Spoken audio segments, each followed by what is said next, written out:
নমস্কার, আমি শিল্পী। আমার নীল ক্যানভাসে আপনাদের সকলকে স্বাগত জানাই। আজ দিনটা ছিল মঙ্গলবার। রোজ দিনের মতো আজও সকালে ঘুম থেকে উঠে মর্নিং ওয়াক করে বাড়ি ফিরে চলে আসলাম সারাদিনের দৈনন্দিন কাজ শুরু করার জন্য। সকালে স্নান সেরে ঠাকুরকে আগে পুজো দিয়ে তারপর আমি আমার ঘরের সমস্ত কাজ শুরু করি। যেহেতু আজকে অনেক তাড়াতাড়ি ঘুম থেকে উঠেছিলাম, তাই মনে হলো ঘরটা একটু গোছাই, কারণ আজকে দেরিতে রান্না বসালেও চলবে। বেশ কিছু শাড়ি বাইরে বের করা ছিল, কারণ কিছু বিয়েবাড়ি অ্যাটেন্ড করতে হয়েছিল, সেই জন্য শাড়িগুলো আমার বাইরেই পড়েছিল। শাড়িগুলো একটু গোছগাছ করে আমি চলে আসলাম রান্নাঘরে। যেহেতু আগের দিন রাত্রে আমি বাসনগুলো সব পরিষ্কার করে রেখেছিলাম, তাই আজ একটু ধীরে সুস্থে কাজ করতে পারছি। না হলে অন্যান্য দিন তো আমাকে পুরো দৌড়াতে হয়। সকালের ব্রেকফাস্ট করে আমার রান্নাও কমপ্লিট হয়ে গেল, তাই ভাবলাম রান্নাঘরের সমস্ত কাজগুলো একেবারে করেই ফেলি। সকালে ভাত, তরকারি সমস্ত কিছু রান্না আমার হয়ে গেল। গতকাল রাত্রে বেশ কিছু জামাকাপড় আমি কেচে বাইরে মেলে দিয়েছিলাম। ব্যালকনিটা না জামাকাপড়ে ভর্তি হয়ে গেছে। রান্না করে বাসনপত্র পরিষ্কার করে আমার ঘর মোছাও প্রায় হয়ে গিয়েছিল। বাকি ছিল রান্নাঘরটা পরিষ্কার করা, আমি সেটাও করে নিলাম।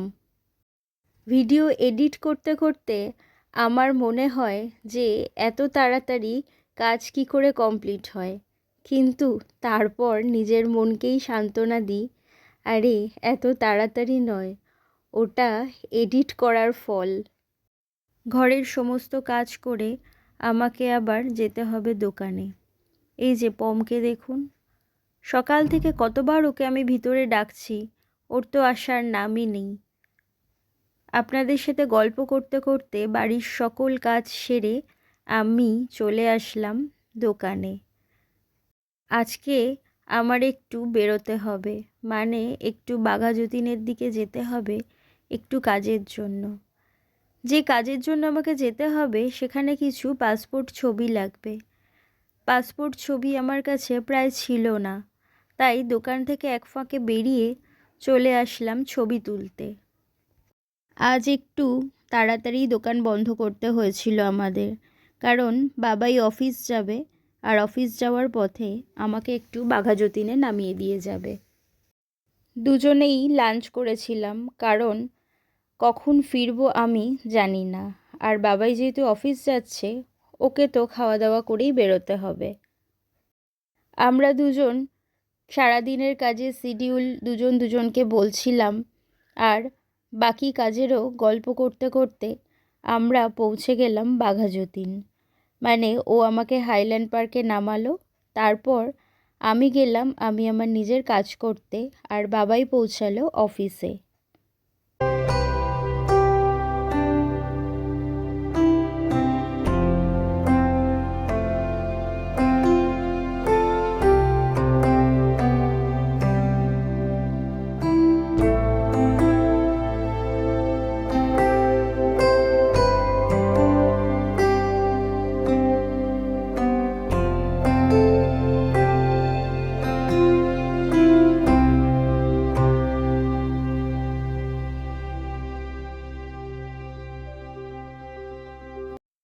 আমি আমার নিজের কাজ সেরে যখন বেরোলাম তখন প্রায় বিকেল 4টে মতো বেজে গিয়েছিল।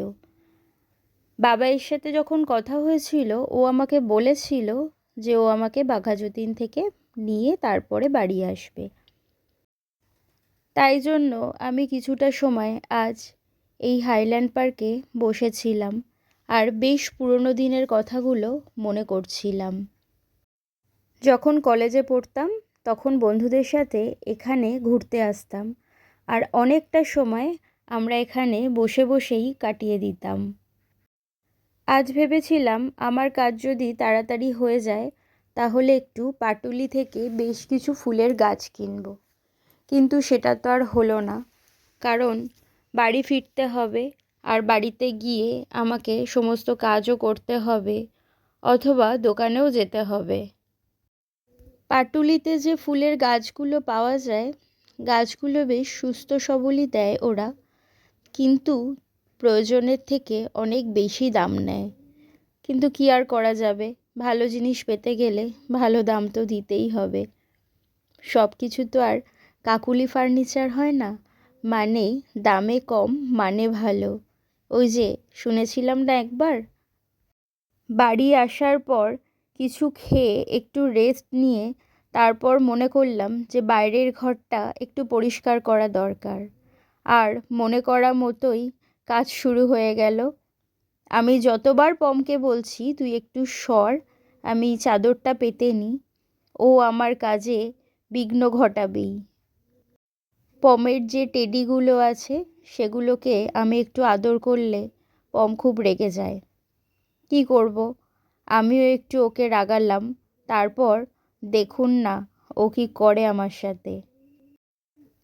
চাদরটা পেতে আমি যখন কুশানের কভারগুলো পরাতে বসেছি, তখনই পমের হঠাৎ করে মনে হলো এবার আমাকে একটু অ্যাক্টিভলি বিরক্ত করা দরকার, আর ও সেটাই এখন করবে। দেখুন আপনারা, আমি যেখানেই বসি না কেন সেই জায়গাটাই ওর খুব দরকার। আসলে বাড়িতে তো খুব কম থাকা হয়, তাই পম বেশিরভাগ সময়টাই একাই থাকে। যখন আমাকে বা বাবাইকেও পায় তখন আর কাজ ছাড়া করতে চায় না। কী যে আমাকে বলছিল আমি ঠিক বুঝতে পারলাম না।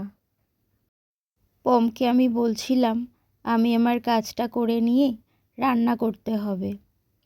ও হয়তো কিছু বুঝতে পারছিল, কিন্তু তাও আদর নেওয়ার জন্য আমার সামনে বসেই ছিল। তারপর আমি ওকে বললাম ঠিক আছে তুই তোর মতো থাক, আমি আমার কাজগুলো করে নিই।